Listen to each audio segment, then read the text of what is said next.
देख रहे हैं मेट्रो दिनांक टीवी न्यूज। आइए देखते हैं आज की खास खबर। कांदिवली में महाविकास आघाड़ी के नेता गरजे, विपक्ष की नींद हराम। जाहिर सभा द्वारा उम्मीदवार अमोल गजानन किटकर को जिताने का किया आह्वान।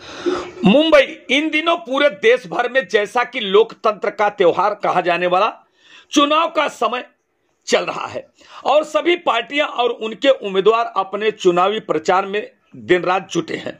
ठीक उसी प्रकार से महाराष्ट्र मुंबई के उत्तर पश्चिम मुंबई जिला लोकसभा क्षेत्र के महाविकास आघाड़ी के उम्मीदवार अमोल गजानन किटकर का चुनाव प्रचार बहुत ही जोरों पर चल रहा है। उन्होंने शाम लगभग 5 बजे कांदिवली पूर्व क्रांति नगर डॉक्टर बाबा साहब अंबेडकर चौक पर जाहिर सभा का आयोजन किया था, जिसमें दिंडोसी विधानसभा के लोकप्रिय आमदार सुनील प्रभु, राष्ट्रवादी कांग्रेस पार्टी शरद पवार गुट के जिला अध्यक्ष व पूर्व नगर सेवक अजीत राव राणे, कांग्रेस पार्टी के वरिष्ठ नेता अखिलेश यादव, गणेश कामले, जयकांत शुक्ला, सरवर खान, शिवसेना उद्धव गुट के युवा नेता अंकित, सुनील प्रभु इत्यादि प्रमुख नेताओं ने महाविकास आघाड़ी के उम्मीदवार अमोल गजानन किटकर का जोरदार समर्थन करते हुए चुनाव में भारी वोटों से जिताकर लाने का आह्वान किया है। वहीं दूसरी ओर भाजपा महायुति सरकार की तीखी प्रतिक्रिया भी की है। इस जाहिर सभा को सफल बनाने में पूर्व नगर सेवक प्रशांत कदम, गणपतवार से के अलावा वरिष्ठ शिव सैनिक प्रदीप निक्कम, विजय गावड़े के अलावा कांग्रेस पार्टी के कार्यकर्ता सुनील शुक्ला, प्रदीप सोनी, जनार्दन मिश्रा, कमलेश यादव के अलावा महाविकास आघाड़ी के सभी पार्टी के नेता कार्यकर्ता भारी संख्या में उपस्थित रहकर जाहिर सभा को सफल बनाने में अहम भूमिका निभाई है। आइए हम देखते हैं मेट्रो दिनांक टीवी न्यूज पर महाविकास आघाड़ी के जाहिर सभा में किसने क्या कुछ कहा। प्रचार करण्यासाठी आज महाराष्ट्रावर दौरा करत असताना, फिरत असताना बुलढाणा लोकसभा मतदारसंघामध्ये जाणं झालं, हातकणंगले लोकसभा मतदारसंघामध्ये जाणं झालं, रायगडमध्ये जाणं झालं, जळगावला जाणं झालं आणि शिर्डी लोकसभा मतदारसंघामध्ये जाऊन काल परवाला मी मुंबईत आलो। या दौऱ्यांमध्ये आम्ही जिथे जिथे फिरलो, आपल्या महाविकास आघाडी कार्यकर्त्यांसोबत ज्या ज्या प्रचार सभांमध्ये, प्रचार फेरींमध्ये सामील झालो, तिथे तिथे त्या प्रचार फेरींमध्ये फिरत असताना आमच्याकडे गावराणे साहेब ग्रामीण भागातील लोकांचा आणि आमचा कसा परिचय असतात, कारण आपलं काम बघितलं। परंतु जेव्हा या प्रचार फेरींमध्ये आम्ही फिरत होतो, जेव्हा लोक समोरून प्रचार फेरी पाहायला घराबाहेर येत होती, मार्केटमधून प्रचार फेरी जायची, तेव्हा लोक समोरून हात दाखवत होते, मशाल मशाल या नावाची घोषणा करत होते, तर एक गोष्ट या सर्व लोकांच्या चेहऱ्यावरती दिसली, ते एक स्मित हास्य दिसली। या सर्व महाविकास आघाडीच्या कार्यकर्त्यांकडे बघून पूर्ण महाराष्ट्रामध्ये एक स्मित हास्य हे आपल्या महाविकास आघाडीच्या कार्यकर्त्यांना बघून दिसलं। एक आशेचा किरण म्हणून ते आपल्या सर्व महाविकास आघाडीच्या कार्यकर्त्यांकडे पाहतायत। ते आशेचं किरण म्हणजे काय?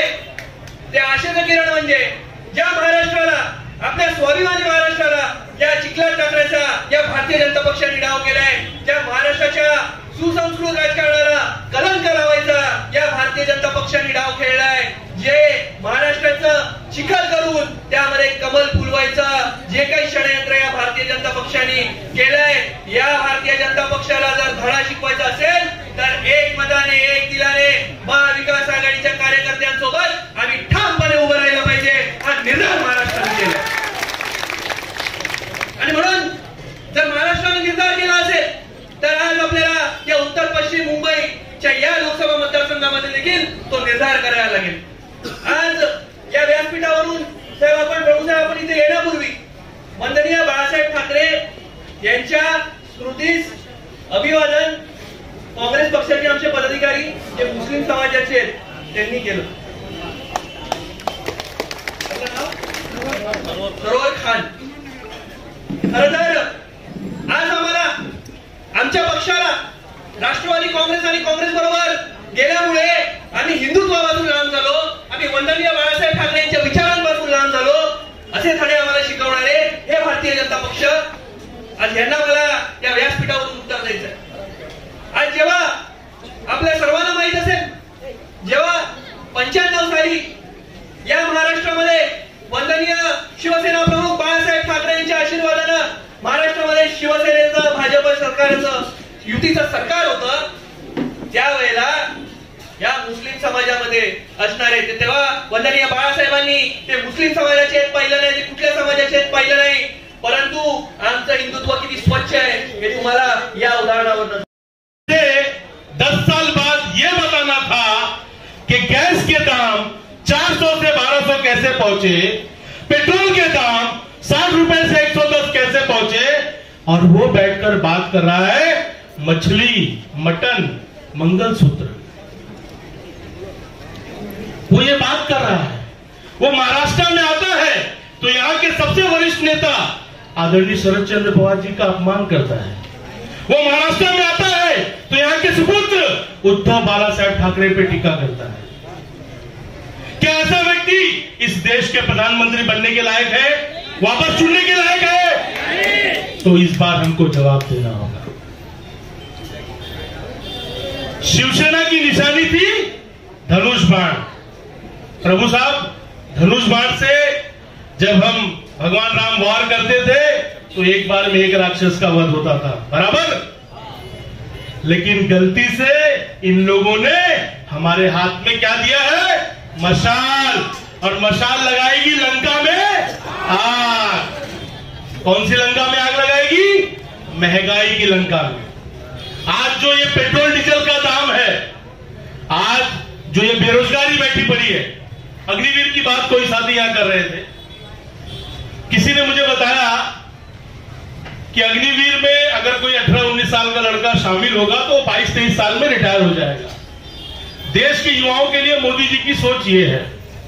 लेकिन मोदी जी 75 साल में खुद के करियर के बारे में बराबर सोच रहे हैं कि मुझे फिर से प्रधानमंत्री बनना है ना. खुद का करियर ज्यादा इंपॉर्टेंट है. इस देश के बच्चों का भविष्य का इंपॉर्टेंट नहीं है उनके लिए. यह नीति है इस देश के प्रधानमंत्री की. मंगलसूत्र की बात कर रहा है. अरे उस मंगलसूत्र की बात करो जो माए अपने बच्चों को पढ़ाने के लिए अपने गहने भी बेच दिए और उनको नौकरी नहीं मिल रही है, वो सड़क पर घूम रहे हैं. उन गहनों की बात कौन करेगा? उनका जवाब कौन देगा? उन गहनों की बात करो जो सिलेंडर के दाम भरते भरते, महंगाई भरते भरते, घर संभालते संभालते हमारी मां बहनों के बिक गए. उसका जवाब कौन देगा? देगी ये भाजपा जवाब? अगर नहीं देगी तो 20 तारीख को हम जवाब देंगे. कैसे जवाब देंगे? अमोल कीर्तिकर के नाम के आगे का मशाल का बटन दबा के देंगे. हम बताएंगे कि महाराष्ट्र में गद्दारों की कोई जगह नहीं है. महाराष्ट्र निष्ठावान लोगों का है. ये शिवाजी का महाराष्ट्र है. ये बाला साहेब ठाकरे का महाराष्ट्र है. ये शरद चंद्र पवार का महाराष्ट्र है. ये हमारे उद्धव जी का महाराष्ट्र है. ये राहुल गांधी जी का महाराष्ट्र है. यहां के लोग सम्मान के लिए जीते हैं. बीजेपी क्या करती है? पक्ष फोड़ देती है. हम गारंटी दे रहे हैं कि इंडिया की सरकार बनेगी तो महिलाओं के अकाउंट में साल में 1 लाख रुपया आएगा. मोदी जी के पास है कोई गारंटी? हम गारंटी देते हैं कि अगर इंडिया अखाड़ी की सरकार बनेगी तो सिलेंडर 500 रुपए में मिलेगा. ये गारंटी देते हैं हम. और जिसको शक हो वो कर्नाटक में जाके देख ले. कर्नाटक में कांग्रेस की सरकार है. सिलेंडर 500 रुपए में मिलता है. कितने में मिलता है? तेलंगाना जाके देख ले, सिलेंडर 500 रुपए में मिलता है. और हिमाचल प्रदेश जाके देख ले, सिलेंडर कितने में मिलता है? 500 रुपए में मिलता है. और मुंबई में भी सिलेंडर 500 रुपए में मिलेगा इंडिया अघाड़ी की सरकार बनने के बाद. एक हमारे नेता हुआ करते थे जो बहुत नाराज थे और दूसरे दल में चले गए. बहुत खुश हो गए जाकर के. खुश हो गए ना बहुत ज्यादा. टिकट मिली उन्हें, इतनी भयंकर टिकट मिली कि उन्हें भी नहीं पता उन्हें चुनाव लड़ना कहां से. उन्होंने हमारे उम्मीदवार पर एक करप्शन का आरोप लगाया था और उनके आकाओं ने हमारे उम्मीदवार को ईडी का नोटिस देके बुला लिया था. लेकिन मैं उन निरुपम साहब को एक चीज याद दिलाना चाहता हूं कि जिस रविंदर वाइकर के लिए वो घर घर घूम के वोट मांग रहे हैं, उसी रविंद्र वायकर को उन्होंने हजारों करोड़ का घोटालेबाज बताया था, आरए में जिम चोरी का आरोप लगाया था। हाँ, बिल्कुल सही कहा आपने, मानहानि भी किया था उन्होंने उनके। तो मुझे एक बात बताइए, ये जो दोगली नीति है इनकी, ये जनता के सामने आनी चाहिए नहीं आनी चाहिए? ये हमें घर घर ले जाना चाहिए कि नहीं ले जाना चाहिए? हमें बताना होगा जाकर के लोगों को कि ये कैसे दोगले लोग हैं, ये कैसी दोगली सरकार है। एक हमारा उम्मीदवार है जो सिंपल है, सोबर है, सबके सामने झुक रहा है, सबसे हाथ जोड़ के प्रार्थना कर रहा है कि उसको वोट दो। एक उनका उम्मीदवार है जो शायद पूरा जोगेश्वरी ही भेज देगा। मुझे किसी ने बताया, प्रभु जी उम्मीदवार जी जहां भी जाते हैं वो बात करते हैं इधर डेवलपमेंट होएगा क्या, वो रीडेवलपमेंट की बात ही करते हैं टीडीआर में। तो मुझे समझ नहीं आया ये शिंदे सरकार का उम्मीदवार है कि कोई बिल्डर घूम रहा है जो लोगों का घर कब्जा करने में, चोरी करने में लगा हुआ। बिल्डर ही है ना, चोर ही है पूरा। मेरा आप सभी से आखिरी आह्वान है, ये देश संविधान, ये लड़ाई संविधान बचाने की, ये चुनाव सत्ता बचाने का नहीं। और संविधान अगर गया तो क्या होगा? संविधान अगर मोदी ने बदला तो ये जो 1200 रुपए का सिलेंडर है वो 5000 रुपए का हो जाएगा। आपके बच्चों को शिक्षा नहीं मिलेगी, उनको रोजगार नहीं मिलेगा। जो उत्तर भारतीय समाज को लगातार अपमानित करता रहा, उत्तर भारतीय समाज आत्मसम्मान पर चोट पहुंचाता रहा, क्या उत्तर भारतीय समाज भाजपा को वोट देगा? इस बार नहीं देगा। हमें उत्तर भारतीय समाज को यह बात कहनी होगी कि अगर आपको अपना सम्मान बचाना है, अगर आपको अपना आत्मसम्मान बचाना है, तो हमें भाजपा को इस बार मुंह तोड़ जवाब देना होगा। हमें बताना होगा भाजपा को कि हम जब अपना निर्णय लेते हैं तो हमारे हाथ में मुरझाया हुआ फूल नहीं, जलती मशाल होगी। और वो मशाल भाजपा जैसे रावण को जलाकर भस्म कर देगी, खत्म कर देगी। 4 जून को इंडिया आघाड़ी की सरकार बनने जा रही है और पता है 15 दिनों में क्या होगा? हमारे घरों में आने वाला सिलेंडर 500 रुपए का होगा। ये राहुल गांधी का वादा है। 30 लाख युवाओं को आने वाले 1 महीने में सरकारी नौकरी दी जाएगी। ये राहुल गांधी का इंडिया आघाड़ी का वादा है और इस वादे को लेकर के हमको गली गली जाना है, घर घर जाना है, अपने उम्मीदवार अमोल कीर्तिकर को। तर या ठिकाणी बसलेले सर्वजण आहेत ते निष्ठावंत आहेत, ज्यांनी आपल्या पक्षावर प्रेम केलं, ज्यांनी आपल्या नेत्यावर प्रेम केलं, या आपल्या नेत्याचे आणि पक्षाचे विचार या देशातील शेवटच्या जनतेपर्यंत पोहोचवण्याचं काम केलं। आम्ही नेहमी घोषणा देतो, देश को बचाना है तो मोदी को भगाना है, आणि त्यानंतरची घोषणा असते कि अमित शाह को जेल में भी डालना है। और जब तक अमित शाह जेल में नहीं जाएगा तब तक सुकून नहीं लगेगा। और अमित शाह जेल मध्ये गेला नाही तो काँग्रेस सरकारच्या विरोधात मुंबईवरून आमची विरोधात आघाडी निघणार आहे, जयकांत शुक्लाजी। कारण ज्या ज्या लोकांना असं वाटतं की आपण जेलमध्ये, विरोधकांना जेलमध्ये पाठवल्यानंतर फार खुश असतात, ज्या अमित शहाने आयुष्यभर जेलच्या पाठीमागे राहून लोकांना म्हणजे नावहरण करण्याचं काम ज्यांनी केलं त्याला फार लोक, म्हणजे माझ्यासारखा काही कार्यकर्ता फार होणार। मी प्रशांत कदम साहेब, मी तुम्हाला मगाशी तुम्ही भाषणामध्ये बोललात की इकडच्या नगरसेवकांना करोडो रुपये दिले। मी प्रभू साहेब सर्वात परत तुमचं मी तुम्हाला, तुम्ही त्यांना कशी नगरसेवक केलात आम्हाला तेच समजत नाही। त्यांच्याकडे काय बघून तुम्ही त्यांना नगरसेवक केलात? सारा रात्रीची संध्याकाळची चपटी मारणारी लोक, ते करोड रुपये त्यांना कोण देणार? करोड रुपये नाही, चिल्लरच त्यांना दिलेली आहे। राजू बरोबर ना? एवढी मोठी रक्कम त्यांना देण्याची तेवढ्या लायकीची ते नाहीये। अखंड सभागृहामध्ये 5 वर्षामध्ये एकही शब्द कधीच त्याने आपल्या वाड्याविषयी कधीच बोलले नव्हते। हे 2-5 लाखासाठी बोललेली या औलाद, आणि बरं झालं ते तिकडे गेलं। नवीन कार्यकर्त्याची एक संधी तुमच्याकडे येईल, नवीन शिवसैनिक एक नगरसेवक बनेल जो मुंबईच्या सभागृहामध्ये आपल्या विभागाचे प्रश्न मांडू शकेल। तिवारीजी बरोबर आहे ना? हमरा भी दिखाएंगे ना? जी सर। हाँ दिखा। मला एक एवढाच आमदार साहेब बोलणार आहेत की अमोल भैया हा 1 नंबर मशीन होते, 1 नंबर मशीनला त्यांचं निशाणे आहे 1 नंबर. मशालच्या समोरचं बटन दाबून अमोल भैयाला निवडून आणायची जबाबदारी तुमची आणि आमची आहे. फक्त निवडून आणायचं नाही तर त्यांना सर्वात जास्त लीड दिंडोशी तालुक्यामधून मिळालं पाहिजे. दिंडोशी तालुक्यातून लीड मिळालं मग आमच्यासारखे निष्ठावंत कुठेतरी असतील त्यांचा सुनील प्रभू विचार करतील.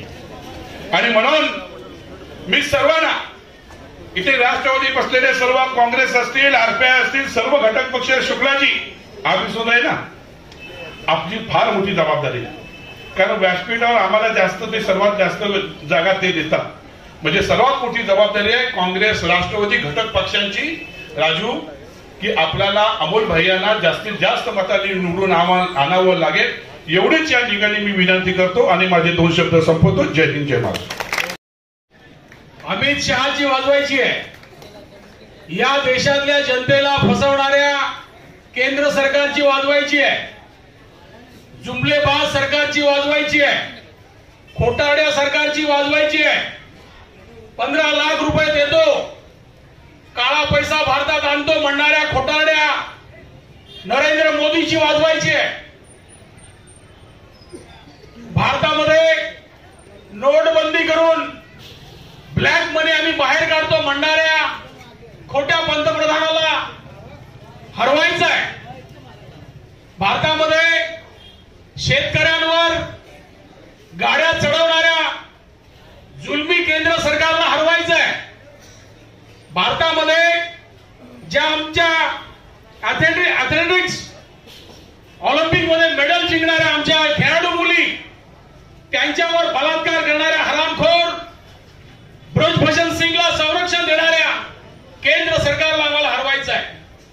मणिपूरमध्ये मुलींची नागरी धिंड काढणाऱ्या त्या सरकारला आम्हाला हरवायचं आहे. गुजरातमध्ये अनुसूचित जातीच्या मुलांना उघडं नागडं करून त्यांची धिंड काढणाऱ्या हरामखोर सरकारला आम्हाला हरवायचं आहे. भारतामध्ये उत्तर प्रदेश या राज्यामध्ये हाथरसमध्ये एका दलित मुलीवर बलात्कार होतो आणि त्या मुलीच्या घरासमोर बलात्कारी लोक जातात आणि त्यांच्या आई वडिलांना खुलेआम धमकी देतात की जर तू पोलीस स्टेशनला गेली तर पुन्हा तुझ्या कुटुंबावर आम्ही अन्याय करू. अशा हरामखोर मनोवृत्तीच्या लोकांना हरवायचं आहे. भारतामध्ये कोरोना हा एक महारोग घेऊन येणाऱ्या नरेंद्र मोदीला कोरोना आला, त्या कोरोनाची लस बनवली आणि त्या कंपनीकडनं इलेक्ट्रॉन बॉन्ड घेतले, रिश्वत घेतली. गाय गाय गाय म्हणायचं, गाय माता गाय माता गाय माता, आणि त्या गाय माताला चराचर चिरून तिचं मांस विकणाऱ्या कंपनीकडून इलेक्ट्रॉन बॉन्ड पैसे घेणाऱ्या हरामखोरांना हरवायचं आहे. किती मुद्दे आहेत या हरामखोरांचे. या भारतातली बेरोजगारी गेल्या 70 वर्षामध्ये जेवढी बेरोजगारी नव्हती तेवढी बेरोजगारी या केंद्र सरकारने आणली. अरे किती खोटं बोलणार. आता वेळ आली आहे त्यांना पाणी पाजण्याची. आता आदित्य अंकित भाई बोलले की आता आजची सभा डॉक्टर बाबासाहेब आंबेडकर चौकामध्ये होते. अतिशय चांगली सुरुवात आहे. भारतीय संविधान डॉक्टर बाबासाहेब आंबेडकरांनी दिलं. अमेरिकेचे राष्ट्रपती बराक ओबामा जेव्हा भारतामध्ये आले आणि भारताच्या लोकसभेमध्ये त्यांनी भाषण दिलं, त्या भाषणात त्यांनी म्हटलं की भारताचा विकास हा भारतीय संविधानाच्या पायावर उभा आहे. एससी एसटी आणि ओबीसी यांचं आरक्षण हटवण्याची खुली भाषा अमित शहा करतात. त्या गोष्टीचा आम्ही विचार केला पाहिजे. हमारे गांव में उत्तर भारतीय रहते हैं. मैं एक ही बात कहता हूं, भारतीय संविधान को आप लोग सिर्फ एससी एसटी और ओबीसी के साथ जोड़कर मत देखिए. उस भारतीय संविधान ने आपके घर के परिवार की बेटी को पढ़ने का अधिकार दिया है. आपके घर के महिलाओं को नौकरी करने का अधिकार दिया है, आपके घर के बेटी को अपने पिता के संपत्ति का आधा हिस्सा दिया है, आपके घर के बेटी को पति के प्रॉपर्टी का आधा हिस्सा दिया है। ये बात आप भूलना नहीं। दूसरी बात मैं आपको बता के मेरा भाषण रोकता हूं। आजादी के पहले भारत में छोटे छोटे राजा हुआ करते थे, संस्थानिक हुआ करते थे। उनका एक नियम था कि मेरे संस्थान का व्यक्ति पड़ोस के संस्थान में नौकरी के लिए नहीं जाएगा। ये आजादी के पहले की बात कर रहा हूं। जब संविधान बना, उस संविधान में डॉक्टर बाबा साहब अंबेडकर जी ने राइट टू वर्क का अधिकार दिया। राइट टू वर्क का अधिकार क्या कहता है कि भारत के किसी भी राज्य का नागरिक भारत के किसी भी राज्य में जाके नौकरी कर सकता है, अपनी संपत्ति बना सकता है, उसे वो कानूनी अधिकार दिया है। आज बंबई में रहने वाला हमारा हर परदेसी बंदा, उन्होंने यहां झोपड़ा बनाया, उस झोपड़े को संरक्षण कांग्रेस के सरकार ने दिया, आपको फोटो पास दिया, आपको धंधा करने के लिए लाइसेंस दिया, आप जो भी काम करते हो उस काम को मदद करने का काम कांग्रेस, शिवसेना और राष्ट्रवादी के सरकारों ने। अमोल भैया आगे बढ़ो, अमोल कीर्तिकर की निशानी, हम सब की निशानी, क्रांति नगर की निशानी, दुर्गा नगर की निशानी, गोकुल नगर की निशानी, भाइयों की निशानी, बहनों की निशानी, माताओं की निशानी, पिताओं की निशानी, युवाओं की निशानी। धन्यवाद। जय हिंद, जय महाराष्ट्र, जय। यासाठी तत्कालीन मुख्यमंत्री देवेंद्र फडणवीस आहेत, त्यांनी त्या ठिकाणी ते बिल मांडलं। मी आपल्याला या ठिकाणी डॉक्टर बाबासाहेब आंबेडकरांची शपथ घेऊन सांगतो की संजय गांधी राष्ट्रीय उद्यानातील या झोपडपट्टीवासियांना त्या ठिकाणी 2011चा वास्तव्याचा अधिकार दिला पाहिजे। हा उल्लेख त्यावेळी सरकारने आणलेल्या बिलामध्ये नव्हता।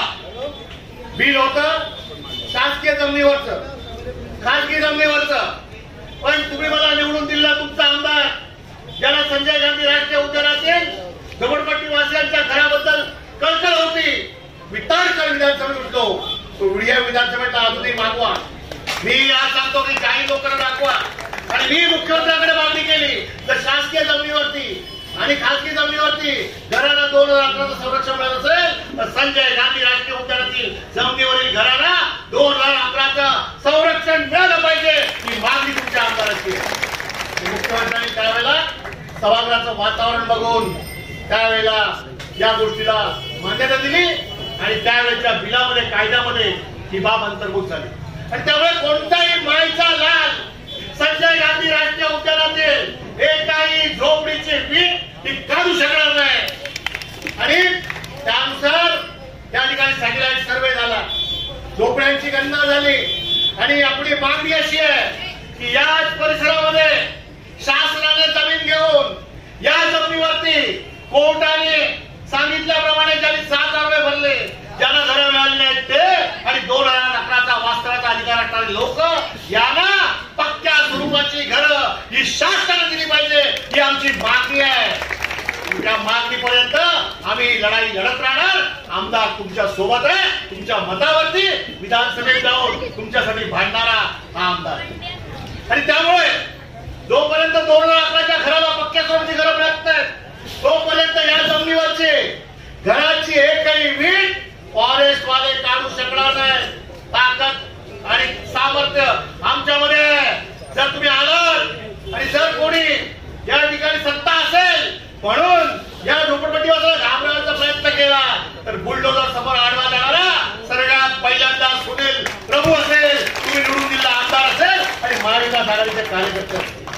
बांधवांनो बघितलं, तुमच्यामध्ये भीतीचं वातावरण पसरवलं जात आहे, तुम्हाला घाबरवलं जात आहे, पण घाबरवण्याची गरज नाही। महाविकास आघाडीचे सगळे कार्यकर्ते तुमच्या सोबत आहे आणि संजय गांधी राष्ट्रीय उद्यानातील झोपडपट्टीवासियांना त्या ठिकाणी घरही मिळणार, ही काळ्या दगडावरची रेघ आहे। आणि याच क्रांतीनगरमध्ये आज आपण अनेक सुविधा केल्या, अनेक सुविधा केल्या। त्या रस्त्यावरती आज सभा आहे, ते कॉन्क्रिटीकरण आपण त्या ठिकाणी पाठपुरावा केला आणि करून घेतला। या भागात पाण्याचा प्रश्न होता, आपण महानगर शौचालय मुंबई महानगरपालिकेच्या वेगवेगळ्या योजनांमधून या ठिकाणी आणलं आणि त्यामुळे या भागातील जनतेला ज्या ज्या म्हणून मागण्या केल्या त्या मागण्या पूर्ण करण्यासाठी इकडे असणाऱ्या प्रत्येक सामाजिक कार्यकर्त्यांनी ज्या ज्या सूचना केल्या त्या पूर्ण करण्याचं काम या भागातला आमदार म्हणून मी प्रयत्न केलेले आहेत. त्यामुळे माझ्यावरती कोणी आरोप करू शकणार नाही. आणि मी आपल्याला एवढंही सांगतो की लोखंडवालाकडून तिकडे गोकुळधामकडे जोडणारा 120 फुटाचा रस्ता आहे. या रस्त्यावरती देखील जे झोपडपट्टीवासी बाधित आहेत पण ते फॉरेस्ट मध्ये असतील, खासगी जमिनीवरती असतील, शासनाच्या जमिनीवर असतील, ज्याचं दुकान असेल त्याला दुकान मिळेल, ज्याचं घर असेल त्याला घर मिळेल. एकलाही बेघर केला जाणार नाही. तुमच्या घरावर नांगर फिरून रस्ता होणार नाही हे देखील आपल्याला या ठिकाणी. आणि म्हणून ही निवडणूक लोकसभेची आहे, परंतु लोकल मुद्द्यावरती लोकांचे कान धरायचे, लोकांना प्रवृत्त करायचं, लोकांना घाबरवायचं आणि मतं मिळवायचं. ही काही जुनी स्टाईल आहे ना, ती आता याला लोक भुलणार नाही. लोकांनी ठरवलंय की उद्धव बाळासाहेब ठाकरे पक्षाचे उमेदवार, महाविकास आघाडीचे उमेदवार अमोल कीर्तीकर यांची निशाणी आहे मशाल आणि या मशालीवरच त्या ठिकाणी बटन दाबून प्रचंड मताधिक्याने या ठिकाणी अमोल कीर्तीकर यांना निवडून द्यायचं. जाहीर सभेत बाकीचे समाचार घ्यायचे ते मी घेतो, आज वेळ कमी आहे. आज माननीय साठे साहेबांनी या ठिकाणी बोलवलंय, त्याला बोलण्याची संधी द्यावी. इथे थांबतो. धन्यवाद. जय हिंद. लोकांना मत देण्याऐवजी मला त्यांना लात द्यावी इतकी चीड माझ्या मनामध्ये मोदीजींच्या आणि त्यांच्या टीमच्या बद्दल निर्माण झाली. जब वो आए थे तो उनके ईमानदारी का बहुत बड़ा शोर था. जब 10 साल गुजर जाने के बाद पता चला कि यार ये तो साला बहुत बड़ा चोर था और हम इसको वोट दे बैठे. म्हणून मी या प्रसंगाने फक्त तुम्हाला सर्वांना सांगतो की अमोलजी कीर्तीकर सरांच्या हातामध्ये शिवसैनिकांची माननीय उद्धव बाळासाहेब ठाकरे यांची मशाल आहे. आणि ही मशाल एक तुमच्या आमच्या सगळ्यांच्या बहुजनांच्या स्वप्नांना उजाळा देणार आहे. आणि मोदींच्यामुळं लोकसभेच्या सभागृहामध्ये जो अंधकार पसरलेला आहे या अंधकाराला दूर करण्यासाठी उद्धव बाळासाहेब ठाकरेंची जी मशाल आहे ती मशाल त्या लोकसभेत पोहोचली पाहिजे आणि तुमच्या आमच्या स्वप्नांना उजाळा मिळाला पाहिजे. यासाठी सन्माननीय अमोलजी यांना आपल्याला निवडून द्यायचंय. या देशामध्ये ज्या पद्धतीचं वातावरण निर्माण केलं जातं आम्हाला सगळ्यांना अडाणी आणि अज्ञानी बनवलं जातं. मोदीच्या लक्षात आलंय की या लोकांना अडाणी आणि अज्ञानी बनवायचं आणि यांच्यावर राज्य करायचं. कारण अडाणी आणि अज्ञानी माणसं हे अज्ञानामध्ये आनंद मानत असतात. गुलाम माणसं प्रतिकार करत नसतात, क्रांती करत नसतात. हे मोदीजींच्या लक्षात आले आणि म्हणून आपल्याला धर्माच्या जातीच्या नावाखाली गुलाम बनवलं जातं आणि भरकटवलं जातं. मोदींचे भाड घेऊन काही भाडकाऊ लोक या देशामध्ये फिरत आहेत आणि ते सांगत आहेत की मोदी कसा चांगला आहे. बाबांनो, मी लक्षात घ्या की ज्या गॅसला 10, 20, 30, 40, 50, 60 वर्ष लागली 400 रुपयेवर येण्यासाठी, त्या गॅसला मोदीनं 10 वर्षात 1200 रुपयेवर नेऊन ठेवलंय. हे लक्षात घेण्यासारखं आहे.